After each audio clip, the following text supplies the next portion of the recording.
একটা বাজারের দিন যে পুরো দিনের রুটিনটাই বদলে দিতে পারে সেটা আজকের ভিডিওটা না দেখলে বিশ্বাসই করবেন না। আজ আমাদের বাজারের দিন, আর বাজারের দিন মানেই সকাল থেকে রাত পর্যন্ত একটানা ব্যস্ততা। সকাল সকাল ঘুম থেকে উঠে আগে থালাবাটি ধুয়ে নিলাম। কাজ শেষ করতে না করতে আমার হাজবেন্ড বাজার থেকে টাটকা মাছ নিয়ে চলে এলো। এরপর শুরু হলো মাছ ধোয়ার পালা। এত মাছ একা সামলানো সহজ ব্যাপার না, তাই মাছ কাটাকাটিতে আমার হাজবেন্ডও আমাকে হেল্প করেছে। সত্যি বলতে ও সবসময় ঘরের কাজে আমাকে অনেক বেশি সহযোগিতা করে।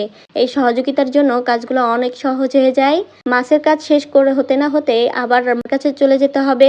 আমি যেহেতু মাছ নিয়ে অনেক ব্যস্ত, তাই আজকে আমার হাজবেন্ড এই ছোট মাছের চচ্চড়িটা করবে। তাই সে ছোট মাছের চচ্চড়ির জন্য সবকিছু মাখামাখি করে বসিয়ে দিচ্ছে। সে খুবই সুন্দর করে রান্না বান্না করতে পারে। যেহেতু আগে ব্যাচেলার ছিল, তাই সে নিজের রান্না নিজেই করে খেত, তাই এখন বউকে করে খাওয়ায়। ড্রয়িং রুমের অবস্থা অনেক খারাপ। এদিকে আমার জামাই শাকটা বেছে দিচ্ছে, আর এদিকে আমি চিকেনটা বসিয়ে দিলাম। অনেকে আছেন চিকেনে আলু খায় না, কিন্তু চিকেন হোক আর বিফ হোক, দুইটাতে আমি আলু খুবই পছন্দ করি, তাই আমি 4 পিস আলু দিয়ে দিলাম। আর এদিকে মাছ চচ্চড়িটা কি সুন্দর হয়েছে দেখুন, কালারটা অনেক সুন্দর ফুটেছে। সবুজ শাকটা ধুয়ে সুন্দর করে আমি এখন সিদ্ধ করে বাগার দিয়ে ফেলবো। সবুজ শাক খেতে আমার ভীষণ ভালো লাগে, তাই আমি সবসময় বলি সবুজ শাকটা নিয়ে আসতে।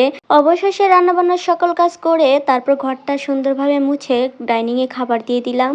এখন খাবার দাবার করার পালা। সবাই ভালো থাকবেন। আল্লাহ হাফেজ।